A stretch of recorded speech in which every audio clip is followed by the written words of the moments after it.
Salut à tous, la team OL, Thomas M Show pour Lyon Fan TV. Très heureux les gars de vous retrouver pour une nouvelle vidéo. J'espère que tout le monde va bien les amis en ce début de semaine, en ce mardi 5 juillet. Et oui, début des vacances pour certains, pour d'autres. Bien, bon courage au travail. Je vous apporte un petit peu de soleil, un petit peu d'air marin, d'Atlantique. Ça c'est chouette. Je vous laisse profiter un petit peu du paysage qui n'a rien à voir avec celui de Lyon, vous en conviendrez. Mais franchement, qu'est-ce que ça fait plaisir de retrouver ce beau soleil de la côte atlantique, de ce sud-ouest que j'adore. Vraiment, c'est topissime. Bienvenue à tous les nouveaux membres de la chaîne, les amis, nouveaux suiveurs de cette chaîne. Je sais que vous êtes énormément. Je tiens vraiment à vous remercier au nom de toute l'équipe de Lyon Fan TV pour les 14 000 abonnés. Merci. C'est grâce à vous tout ça, je vous l'ai déjà dit hier. C'est grâce à vous suiveurs. Vraiment, vous êtes une communauté au top. Une communauté de fans, de suiveurs de l'Olympique Lyonnais qui est au top. Là, j'étais sur mon lieu de vacances et j'ai quelqu'un qui m'a abordé. Je le salue, c'est Edwin, qui m'a dit tiens, je suis ta chaîne. Je suis ta chaîne depuis un an, il me semble, et il m'a dit tu fais du bon travail avec ton équipe et ça fait vraiment plaisir parce que de partout en France et même dans le monde, vous nous suivez. 14 000 abonnés, c'est pas 1 million, c'est pas 2 millions, c'est pas 3 millions, ok, mais qu'est-ce que c'est une belle communauté, ce sont des belles personnes qui nous suivent, donc vraiment merci à vous tous les amis, ça nous fait chaud au cœur et ça donne surtout la force de continuer à vous faire suivre l'actualité de l'Olympique Lyonnais, de vous faire preuve, je dirais, d'honneur en faisant des analyses les plus justes possibles, les plus objectives possibles. On ne demande pas à que tout le monde soit d'accord avec nous, mais en tout cas, chaque analyse que nous faisons sur cette chaîne est toujours justifiée, argumentée. Voilà, et c'est ce que vraiment, je dirais, c'est la ligne conductrice, c'est la ligne éditoriale que nous voulons sur cette chaîne, des analyses de supporters et non pas de journalistes, mais toujours argumentées et non insultantes. Voilà, ça c'était pour le petit préambule les amis. J'ai vu aussi aujourd'hui la DNCG qui confirme la rétrogradation nationale des Girondins de Bordeaux. Ça c'est une véritable catastrophe. Pour un club historique de la Ligue 1, ça fait très mal, très mal. Mauvaise gestion, ça c'est sûr. Ça c'est assez ouf. On pensait quand même qu'avec les millions qui avaient été trouvés, je crois qu'ils avaient récupéré pas mal de millions qui manquaient, eh bien, ils pourraient quand même se maintenir en Ligue 2. C'est pas le cas. Ça fait très mal. Voilà. Mais je pense qu'on est qu'au début un peu de clubs comme ça qui tombent, de clubs historiques qui tombent. Bon, ça fait pas plaisir, mais c'est comme ça les amis, c'est comme ça. On espère que l'Olympique Lyonnais, avec ce rachat, ne tombera pas dans ses méandres. Et la phrase de Vincent Ponceau, qui n'a pas voulu faire signer Malacia à cause d'agents véreux, eh bien, va dans ce sens-là. Il a dit « Je n'ai pas envie que à l'Olympique Lyonnais, il y ait une descente de police et qu'on soit sous les verrous derrière. » Il a raison. Il a raison. C'est l'intégrité de l'institution Olympique Lyonnais qui était en jeu. Et je pense que si on doit être fier d'une chose dans notre club, c'est de la probité et de l'intégrité de notre club. On n'est pas dans un club de voyous. Nous ne sommes pas gérés par des voyous. Nous sommes gérés par des gens qui ont le sens des responsabilités, le sens des valeurs et de l'éthique. Voilà. Ça, il faut le dire aussi. Il faut le dire.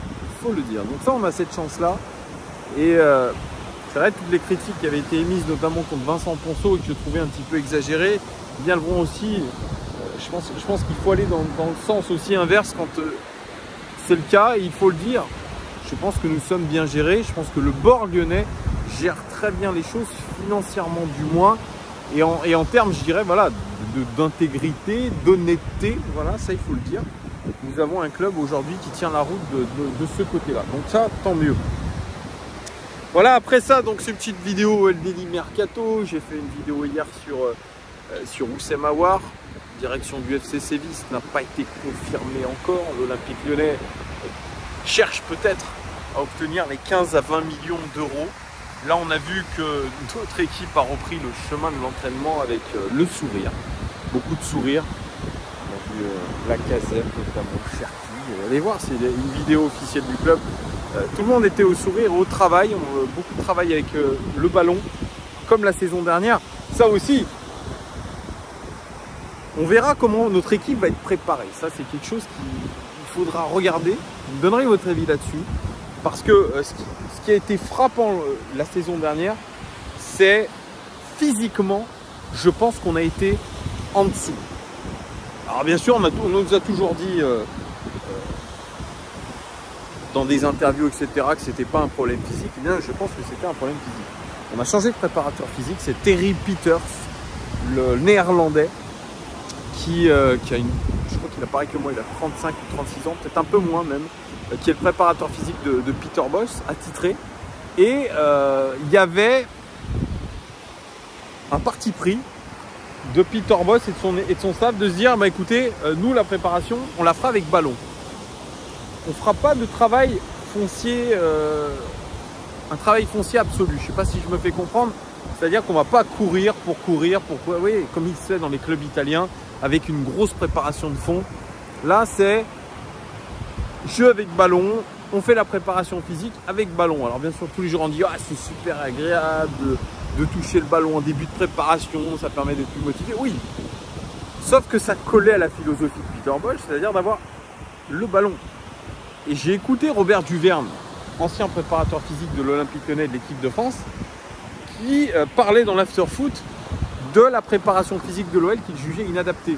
En tout cas, par rapport à ce qu'on a vécu la saison dernière, elle était inadaptée. Et surtout, elle était inadaptée par rapport aux situations que nous avons réellement vécues. Parce que Peter Bosz basait son plan de jeu, sa philosophie, sur une possession 90% du temps. Et on a vu quand même beaucoup par moment être baladés par les adversaires. C'est-à-dire les adversaires nous ont imposé leur jeu et nous ont imposé des phases de possession. Et il dit, c'est pas la même chose quand vous êtes préparé physiquement à avoir la possession que quand vous ne l'avez pas. Et c'est-à-dire quand vous ne l'avez pas, vous courez derrière le ballon. Et là, pour le coup, il faut avoir du coffre. Et ça, on a vu très clairement que ça n'a pas marché. Donc là, si notre staff plutôt s'est remis en question, à analyser un petit peu ce qui n'a pas marché la saison dernière, on devra avoir un autre type de préparation qui sera beaucoup plus adaptable, qui sera beaucoup plus hybride par rapport à ce qu'on a vécu la saison dernière. C'est ça la fameuse saison d'adaptation de Peter Bosz qui doit être mis aujourd'hui en relief et les enseignements ont dû être tirés. Je ne sais pas, là, bon, je ne sais pas ce qui est prévu, mais ça serait une bonne question à poser au staff lyonnais. Voilà, on doit aujourd'hui modifier cette préparation physique. Alors, bien sûr, il n'y aura pas de Coupe d'Europe, donc on sera encore moins indulgent. C'est-à-dire qu'aujourd'hui, on a le temps de préparer les choses, on a le temps de... Ouais, entre deux matchs, il y a le temps, il y a une semaine pour préparer des choses, que ce soit tactiquement ou physiquement. Donc moi, j'attends cette modification-là. Alors, on ne va pas partir en Espagne, en stage, en Andalousie, où il fait 45 degrés et que ça a été aussi, je pense, catastrophique pour nos joueurs. On part aux Pays-Bas. Alors, si j'ai bien compris, si j'ai bien compris. Alors, vous me direz en commentaire si je me trompe. La préparation devrait se faire aux Pays-Bas, où on n'a pas moins, je crois, de 8 matchs amicaux cette saison, cette pré-saison, pardon. Voilà, on va jouer contre des clubs néerlandais en grande majorité, Willem II, Feyenoord. Et puis, on va finir notre préparation avec un match qui a été bouclé, ça va être le 30 juillet, c'est contre l'Inter Milan. Ça, c'est sympa. Ça va être un vrai beau match de gala. Un match de gala qu'il ne faudra pas prendre à la légère, qui nous permettra vraiment de nous tester avant la reprise du championnat qui aura lieu une semaine plus tard. Parce que là aussi,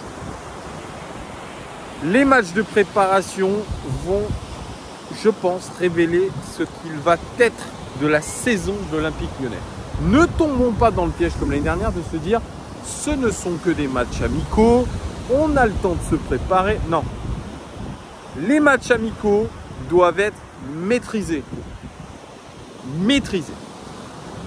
Ça donnera en tout cas je dirais, ça donnera le là, je peux prendre une expression, ça donnera le là de la saison prochaine. Si on fait une bonne préparation, on fera un bon mois d'août déjà. Si la préparation est mauvaise et qu'on y va à tâtons et qu'on fait preuve de laxisme et qu'on n'est pas prêt, la saison sera compliquée. Probablement. J'espère que là, Peter Bosz s'est bien remis les idées en place et a été sérieux dans l'approche de cette saison, même pendant ses vacances. Parce que là, j'écoutais la conférence de presse de Christophe Galtier au PSG. Il a dit, quand j'ai su qu'il y avait des discussions avec le Paris Saint-Germain, j'ai commencé à regarder la façon de jouer de toutes les équipes qui ont compté en Ligue des Champions. Comment joue-t-il? Il a analysé tout ça. Quelle différence avec Peter Bosz qui était arrivé la saison dernière en ne sachant pas de quoi était constituée notre effectif, qui ne connaissait pas la Ligue 1. Quelle méconnaissance, quel manque de professionnalisme. Toujours. Donc là, j'espère qu'il s'est mis en tête qu'il fallait bosser plus sérieusement. Et j'estime qu'on va faire une préparation digne de ce nom. En plus, le mercato a été plutôt anticipé. Certes, je suis d'accord avec vous, les départs pour l'instant, c'est pas ça. On a Watt 1000 joueurs, Watt 1000 postes, on ne sait pas trop ce qui va se passer. Mais il reste quand même 2 mois de mercato. Il faut se dire que ces 2 mois de mercato, eh ben, ils vont être mis à bon escient. On va réussir quand même, les amis, à dégraisser comme on veut. On verra. On n'est pas encore là, mais on verra. Moi, j'ai quand même bon espoir. Et puis, ce mercato, comme c'est un peu un Noël des Lignos ou El Deli Mercato, l'Olympique Lyonnais a officialisé la signature d'un jeune Marocain, Achraf Laziri, qui a apparemment impressionné la saison dernière, parce que je crois qu'il y avait eu 4 Marocains qui étaient venus de Rabat, du club de Rabat, avec qui on a un partenariat privilégié depuis 2019. 4 Marocains qui sont venus faire des essais à l'Olympique Lyonnais, et puis il y en a un vraiment qui a ébloui complètement notre club. Eh bien, c'est Achraf Laziri, qui a 19 ans, qui est latéral gauche, et aujourd'hui il a signé un contrat professionnel de 4 ans avec l'Olympique Lyonnais. C'est une très belle chose pour lui comme pour nous. Alors il va évoluer avec la Nationale 2, ça ne va pas régler le problème du poste de latéral gauche. Il va évoluer avec la Nationale 2 dans un premier temps, mais probablement que s'il fait des bons matchs, il progresse comme il le faut, la saison prochaine il pourra peut-être être surclassé. En tout cas, apparemment, hein, je ne le connais pas, je ne l'ai jamais vu jouer, je ne peux pas vous dire, je ne suis pas un expert de l'académie, je ne suis pas un expert de scouting. Apparemment, c'est un très très bon joueur avec une formidable mentalité. Donc moi j'ai hâte de voir tout ça, j'ai hâte de voir ses premiers pas. Bah, oui, j'ai hâte de voir tout ça, je pense que c'est une belle chose. On a des partenariats aussi avec Dakar, avec le Sénégal, on a un partenariat aussi au Brésil qui est assez important. Tout je pense, ces partenariats, cette logique de partenariat, elle est intéressante et elle nous permet d'avoir un petit peu des avant-premières sur des talents venus d'autres pays, et ça je trouve que c'est hyper positif. Et l'arrivée de John Textor nous permet aujourd'hui de rentrer aussi dans une autre dimension par rapport à je dirais un écosystème de joueurs et de clubs qui pourrait nous permettre d'engager des pépites pareil, pourquoi pas de Botafogo, pourquoi pas de Crystal Palace, pourquoi pas aussi de clubs belges, Molenbeek, on ne sait pas, ça peut aujourd'hui, tout aujourd'hui est prétexte pour repérer des futures pépites. Voilà, donc vous me direz ce que vous en pensez d'ailleurs de ce recrutement de Achraf Laziri. Ce que vous en pensez, ça peut être, ça m'intéresse toujours de voir je lis tous vos commentaires. Alors je réponds pas à tous, parce qu'il y en a énormément, mais je lis vraiment tous vos commentaires. Et il y en a des extrêmement pertinents, donc continuez dans ce sens-là. Voilà les amis, ce que je pouvais vous dire un petit peu aujourd'hui de l'actualité de l'Olympique Lyonnais, de mon ressenti, et puis aussi de la signature de Achraf Laziri. N'hésitez pas déjà à vous abonner pour ceux qui ne sont pas abonnés. Mettez un petit like pour le référencement de la chaîne, ça fait partie aussi de votre job de suiveur. Voilà, merci à tous. Et puis, évidemment, on va se retrouver très vite parce qu'il y a un premier match amical le 9 juillet contre Verona. Et puis, le mercato de l'Olympique Lyonnais qui n'a pas fini, notamment dans le sens des départs. Je vous fais des gros bisous. Profitez bien de vos vacances pour ceux qui sont en vacances et puis pour ceux qui travaillent, bon courage les amis. Ciao!